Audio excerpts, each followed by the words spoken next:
Ukraine के power system को ठप करने की कोशिश में है रशिया। इस बीच ये अहम खबर आ रही है, सर्दियों में मुश्किलें पैदा कर यूक्रेन को मजबूर करने की कोशिश की जा रही है। रूसी हमलों के बाद यूक्रेन के कई इलाकों में छाया है अंधेरा। पिछले कुछ समय से रूस के टारगेट पर हैं यूक्रेनी पावर स्टेशंस।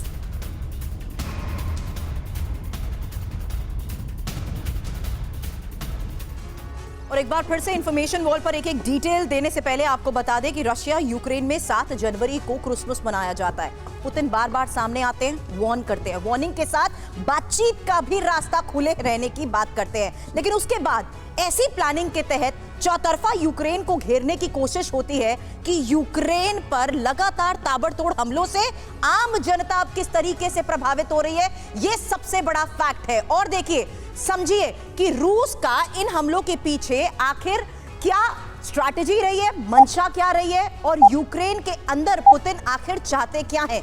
ये सिर्फ 10 जर्सी गायों के साथ हर साल 18 लाख कमा रहे हैं। आपको भी ये सीखना है तो फ्रीडम ऐप को अभी डाउनलोड कीजिए। इंफॉर्मेशन वॉल पर पुतिन की इस मंशा को लेकर ही एक डिटेल आपके सामने, क्योंकि रूस की तरफ से यह कोशिश है कि यूक्रेन का पावर सिस्टम पूरी तरीके से तहस नहस हो जाए, ठप हो जाए। इसी कारण पिछले कुछ महीने से पावर स्टेशंस पर लगातार बैक टू बैक हमले हो रहे हैं। रूस को इसमें काफी हद तक कामयाबी भी मिल चुकी है, क्योंकि भीषण सर्दी, टाइमिंग देखिए, बर्फबारी में बमबारी को लेकर बार बार एनालिसिस इसलिए किया जाता है क्योंकि भीषण सर्दी में पावर संकट जानलेवा साबित हो रहा है। यूक्रेन के ज्यादातर ऐसे इलाके हैं जो रहने लायक ही अब नहीं बचे हैं।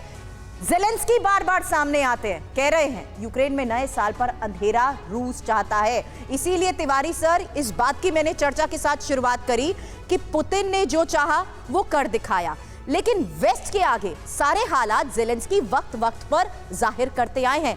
ये मदद कब तक ज़ेलेंस्की को इसी तरीके से मजबूत बनाए रखेगी, क्योंकि अल्टीमेटली ग्राउंड रियलिटी में अब आम लोग सफर कर चुके हैं। सुरभि, देखो, ये मदद का जो है इंटेंसिटी, मदद पहले ज्यादा आई थी, अब थोड़ी कम होती जा रही है। exactly. इस पॉइंट में क्रिएट करना चाहूंगा, एक नेता होते हैं, स्टेट्समैन होते हैं जो नॉर्मल पब्लिक से उठ के आते हैं, उनका एटीट्यूड पब्लिक और सिटीजन के प्रति कुछ अलग होता है। ये तो 5 स्टार और नियो नाजी जो थे, ये ज़ेलेंस्की, ये तो एक्टर थे, इनको लोगों की फीलिंग क्या मालूम है। अगर फीलिंग होती तभी तक ये निगोशिएशन टेबल पर आगे होते।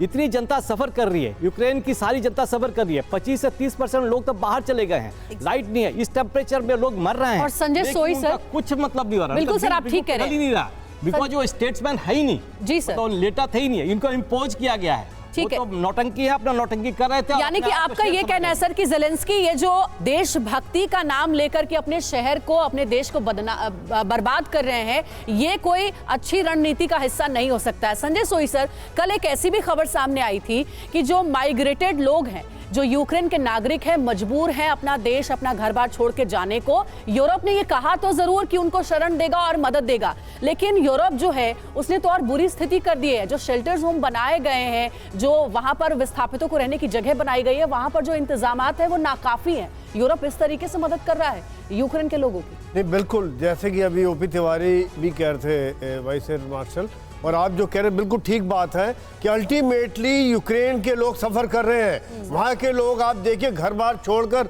रिफ्यूजी बने हुए हैं, शरणार्थी बने हुए हैं। और यूरोप जो बातें ज्यादा होती हैं, ऑन ग्राउंड काम कम होता है। और वैसे भी देखा जाए तो प्रैक्टिकल भी देखा जाए, अगर कोई रिफ्यूजी है तो कौन कब तक कितनी मदद देगा, क्योंकि वो ना कोई काम है ना कोई धंधा है, खाली बैठे हुए हैं। और मुझे ये लग रहा है कि जिस प्रकार से यूक्रेन की हालात है, ये एक तरह से हमने देखा भी था कि शुरुआत में तो पोलैंड से लेकर जहां जहां पर गए थे रिफ्यूजीज, वहां बोला भी गया था कि अब हमें भी यहां पर मदद की जरूरत चाहिए, क्योंकि लगातार बड़ा एक्सोडस है जो उस तरफ से हो रहा है, यूक्रेन की तरफ से हो रहा है, उसको संभालना हमारे लिए बहुत बड़ा चैलेंज है। ये सिर्फ 10 जर्सी गायों के साथ हर साल 18 लाख कमा रहे हैं। आपको भी ये सीखना है तो फ्रीडम ऐप को अभी डाउनलोड कीजिए।